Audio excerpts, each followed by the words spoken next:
semester. She worked with me to put together a very exciting program, which I will share with you today. The program features both Baroque composers and contemporary composers. This recital will feature 2 harps, one tuned in F major and one tuned in A flat major, offering both a wide variety of timbre and access to all the major keys. I will begin my program today with a set of works by a French harpist and composer, Bernard Andreas. He wrote the automats after being inspired by music and dance from the 15 and 1600s in Europe. These first 3 works are titled Minuet, Sicilienne, and Pavane. Enjoy Bernard Andreas's automats.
This next set of tunes, also part of the automats, are titled the Beret, the Sarabande, and then the Zjig.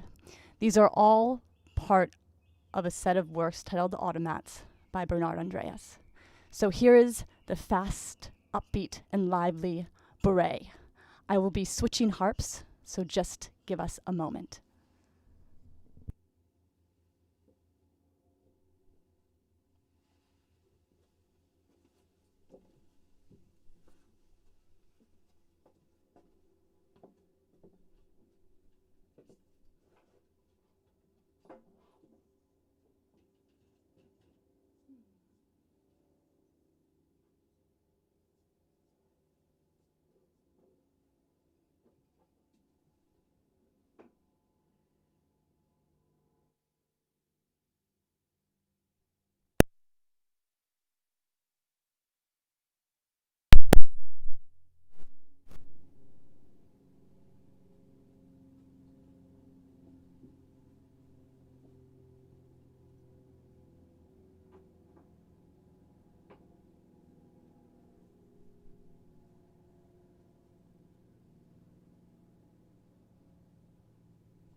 Those are such fun dance pieces. I really enjoyed this semester actually getting to know Bernard Andreas with his works. The next two pieces are Dominican Scarletti sonatas. Scarletti wrote over 500 sonatas for keyboard, quite impressive. I'd like to thank both Karen and Dan Ryder, the principal cellist of the Oakland Symphony, for guiding me and working with me on these pieces. Both Karen and Dan really helped me shape and phrase and make these pieces sing on the harp.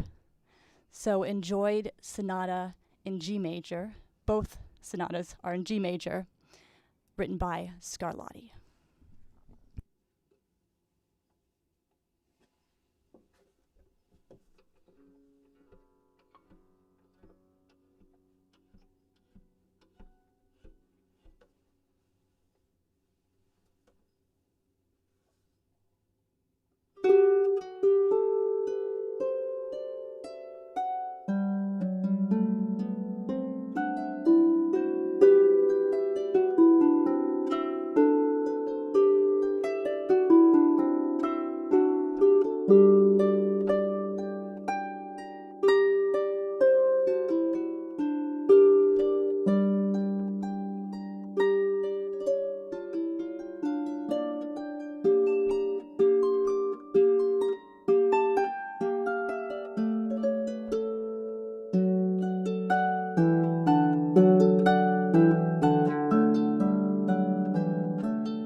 For those of you that may be familiar with those sonatas, I hope you enjoyed those renditions.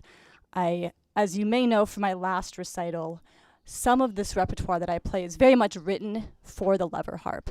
But as you may have noticed with these last two pieces, it was really about adapting and finding how can I use this vehicle to express what Scarletti intended. So it's a lot of lever shifts to access the chromatic notes he writes into these beautiful melodies and harmonies. So it was really a treat again to work with Dan and Karen to really bring this piece, these two sonatas, to life on the lever harp. A lever harp recital would not be complete without an Irish tune. Turlough O'Carolan was one of the most prolific writers in the 1700s in Ireland, and he wrote a piece titled O'Carolan's Concerto, which I was really excited to get a lovely arrangement from Dan and Natalie Cox, his wife, who plays harp. This is O'Carolan's Concerto, adapted, or arranged rather, by Natalie and Dan.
It's both fun to listen to, hopefully, and it's fun to play.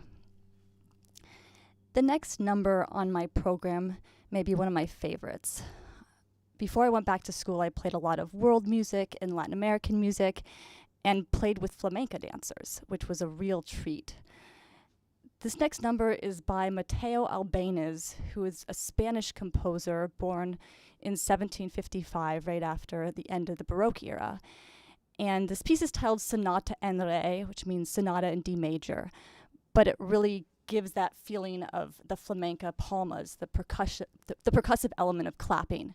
So imagine flamenco dancers as I play this next number, Sonata en Re.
So I've come to my final set of works. Again, I'd like to thank Karen Gottlieb for all of her time and energy and effort. She's really transformed the way I play and made me really love music and harp playing beyond world music and my own original compositions. So for that, I'm eternally grateful. If you have any questions, please put them in the chat, because following this final set of works, I'm happy to answer and speak with you. I'm sorry we cannot be in person, but I'm so fortunate that live streaming exists and that I can connect with you all wherever you are in this country or world. The final set of works is titled Amarantis, and it's also by Bernard Andreas. I really feel like it features the classical and contemporary flair of the harp. And I will be playing the second harp as well, so there will be a brief break between the first and second piece. But thank you all again for tuning in today. This is Amarantis.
Thank you all for tuning in for my recital today. I'm excited to answer any questions anyone might have, and please type them in now if you haven't yet. One of the joys of being in person is that you get to talk to the audience afterwards. And because I cannot connect with you that way, I'm excited to connect through a question and answer session. Don't be shy, there is no dumb question. And all harpists know harp players love to talk about harps. So if you have any questions about the lever harp, please do not hesitate. I know in my last recital I spoke more about the levers and how they worked. But if you'd like to know more or you weren't in attendance at that recital, please ask that question. Always a lovely question. Who made my harps? So after almost 2 decades of playing many different types of harps and styles, I found or connected with the Thormelins in Corvallis, Oregon. And I actually got both of these harps made for me. This one I'm playing here is called the Swan. The other harp is called the Kaylee. They have a slightly different string number, but I have on these harps Camac levers. And I chose these specific levers because they're easy to move, and for the repertoire that I'm playing out, it involves a lot of lever shifts. So, Thormelin harps. Yes, the wood.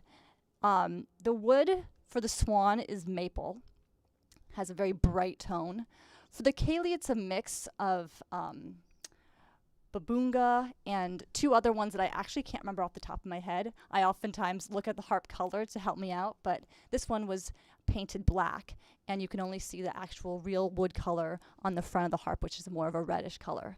So yeah, both the harps are really wonderful for, as I said in the beginning, different timbres, but also offering a different key and giving me just a different experience in playing. It's okay. It's okay. And as you can see, one is a little bigger than the other. This one has 36 strings. This one has 34 strings. It's not a huge difference, but it is nice on those few pieces, as musicians and harp players know, when you need that extra string and it's there for you. So with the Scarletti pieces, I actually retuned the lowest note of my Swan to have a low B, which gave it that full range. Any other questions?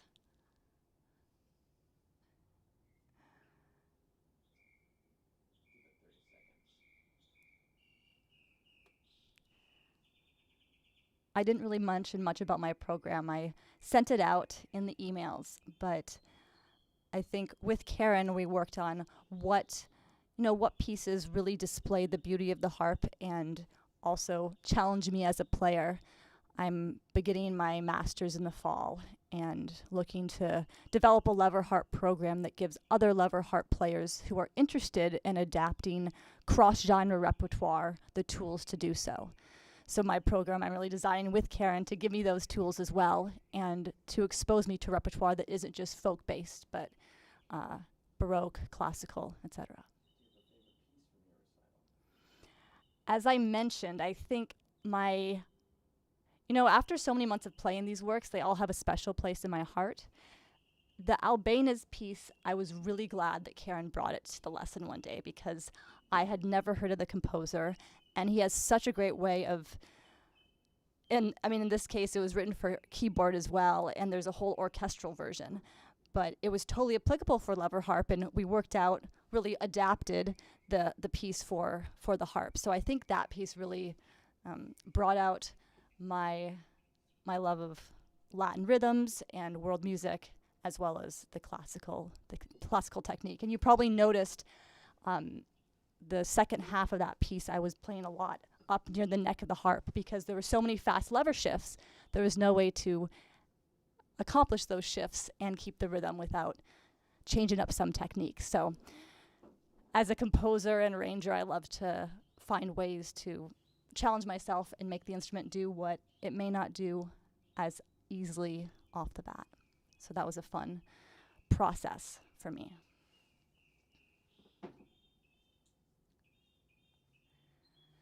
So if you have any other questions, you can always email me. Again, I want to say thank you so much for tuning in. It was such a pleasure to share this music that I've worked on this semester. Thank you to Karen and SF State for their instruction and inspiration. And I will be sending out the recording of this concert as well, because for those that weren't able to make it. So if you'd like to watch any part of it again, you'll have it in your email by this coming week. Thank you so much for tuning in, and thank you so much to Matt Abisuzaki for doing all the camera work. As we live still in COVID times, it would not be possible to play the music that I love and capture it if it were not for him. So a special thanks to him, and I look forward to seeing you sometime in the fall, hopefully in person, for a recital. Have a wonderful long weekend. Take care.